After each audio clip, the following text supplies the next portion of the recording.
मोअज़्ज़िज़ हाज़रीन इकराम, बुज़ुर्गान कौम और मिल्लत, मेरी इज़्ज़तदार माँ और बहनों,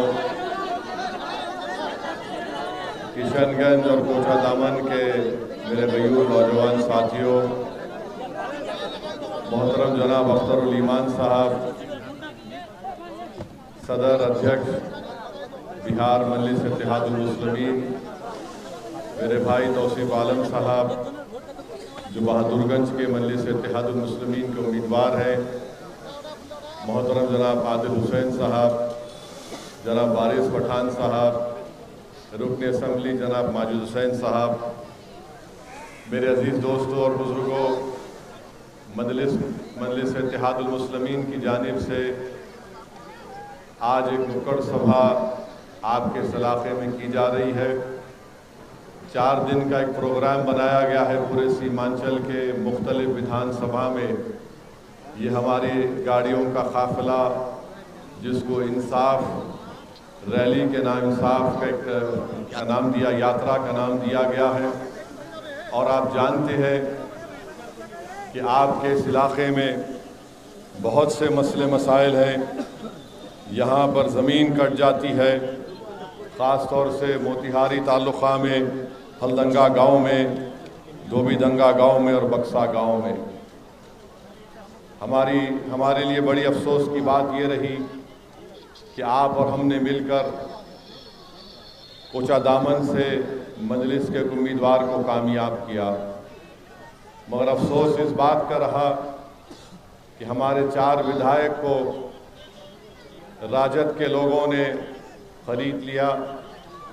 इन 4 बेईमानों ने ये तक नहीं सोचा कि वो गरीबों का वोट लेकर गरीबों के उम्मीदों पर पानी फेर रहे हैं, बल्कि अपने ज़ाती मफाद की तकमील के लिए उन्होंने अपना सब कुछ बेच दिया। मैं आपसे वादा कर रहा हूँ कि इंशाअल्लाह ताला अब के बार कोचा दामन से जो मजलिस का उम्मीदवार होगा, राजद का कोई नेता ना कोई भाजपा का नेता इंशाअल्लाह ताला उनको खरीद सकेगा। आप ही के दरमियान से मजलिस अपना उम्मीदवार को खड़ा करेगी और यहाँ पर जो आपके मसले मसाइल हैं इंशाअल्लाह ताला उसको हल करेगी।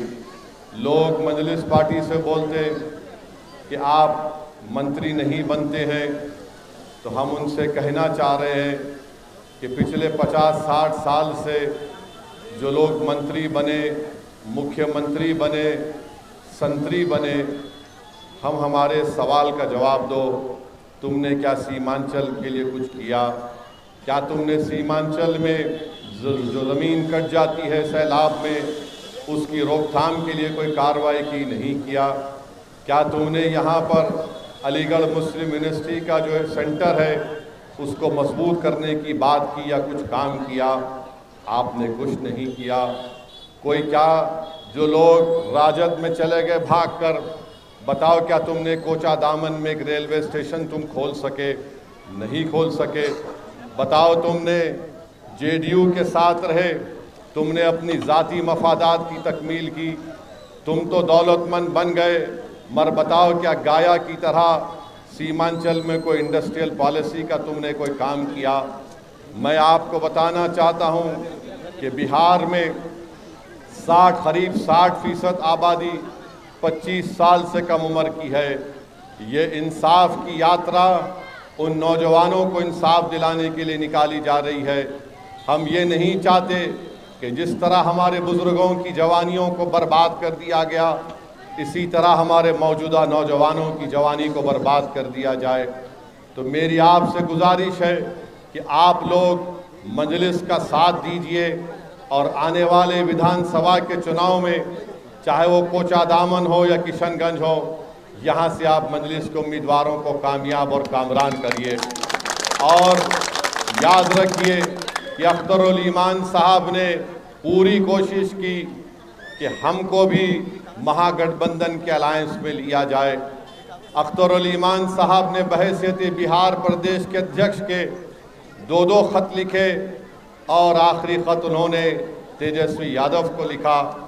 और उस ख़त में अख्तरुल ईमान ने लिखा कि कि हमको 6 विधानसभा की सीट दी जाए, अगर तुम्हारी सत्ता बनती है तो हमको मंत्री का भी पोस्ट नहीं चाहिए, हम सिर्फ यही चाहते हैं कि सीमांचल डेवलपमेंट काउंसिल बनाया जाए ताकि हमारे भारत के संविधान में जो उसकी गुंजाइश है उसके तहत सीमांचल में इंसाफ हो। अब जो लोग हम पर झूठा इल्ज़ाम लगाते थे कि मजलिस के खड़े होने से वोट कट जाते हैं, मैं पहले भी कहा आज भी कह रहा हूँ, अगर बीजेपी जीत रही है तो मुसलमानों के वोट से बीजेपी नहीं जीत रही है। बीजेपी अगर जीत रही है तो इन तमाम नाम निहाद सेकुलर पार्टियों का वोटर मोदी के गोद में जाकर बैठकर चाय पी रहा है। ये अपने गिरेबान में झांकना नहीं चाहते, ये अपनी कमजोरियों को दूर करना नहीं चाहते और इल्ज़ाम लगाते हैं अगियारो हम पर।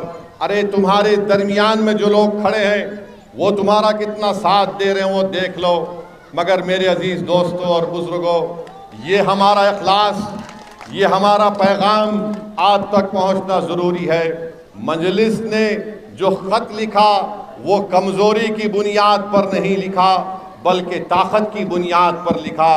जो लोग ये समझ रहे हैं कि ख़त लिखने की वजह क्या थी, हम उनको बताना चाह रहे हैं कि हम बिहार की आवाम के सामने इन तमाम लोगों के पर्दाफाश करना चाहते थे जो बार बार ये कहते थे कि मजलिस मिलकर लड़ना नहीं चाहती।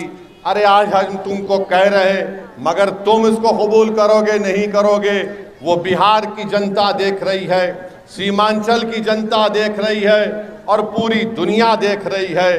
बीजेपी को हम भी रोकना चाहते हैं। बताइए आप, 2004 से मैं भारत की सबसे बड़ी पंचायत हैदराबाद का नुमाइंदा बनकर लोकसभा में जाता हूं। कोई एक ऐसा मौका दिखा दो जहां पर हमने बीजेपी के लाए हुए किसी कानून का साथ दिया।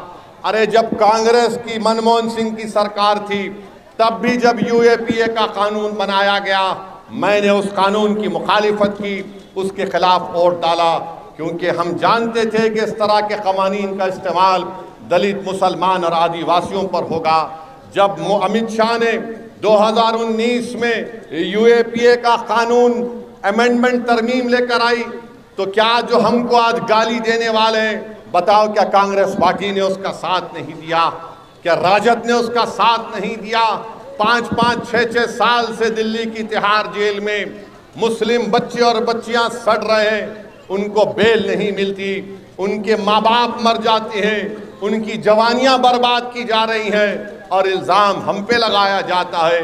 मैं साफ तौर पर कह चुका हूं और कह रहा हूं, ओवैसी यहाँ पर आया है बिहार में, सीमांचल में।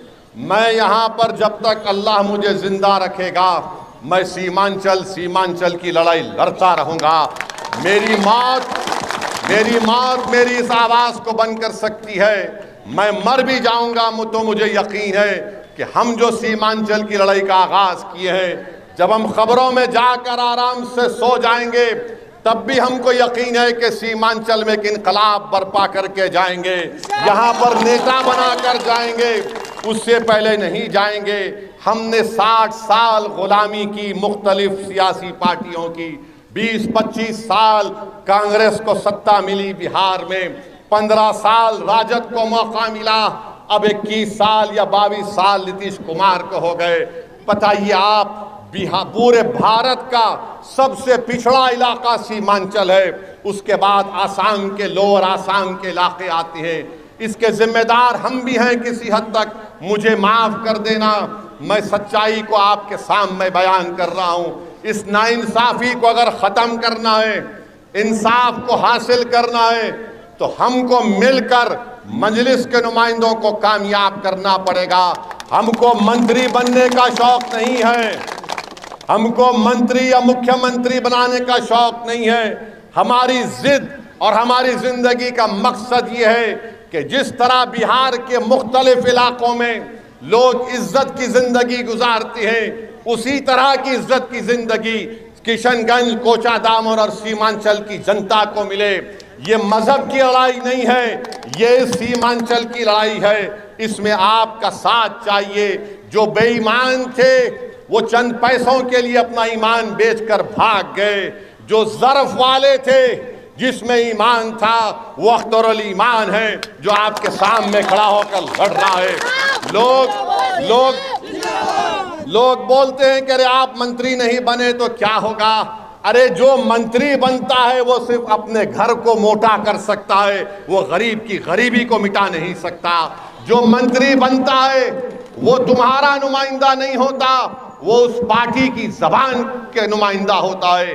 अरे आपका जब नुमाइंदा होगा, आपने देखा होगा कि ये 4 भगोड़े भाग गए, मगर एक शेर था जो बिहार की विधानसभा को हिला के रख दिया।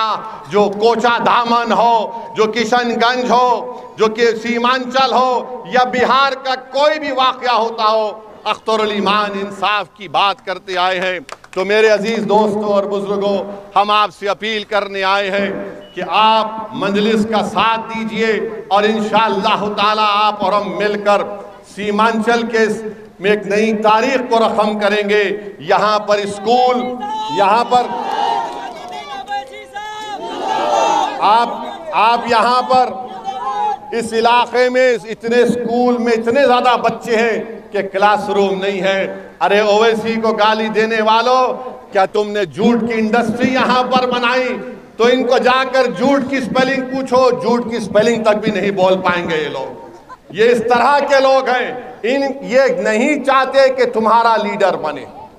और क्या कहते हैं, ओवैसी हैदराबाद से आया।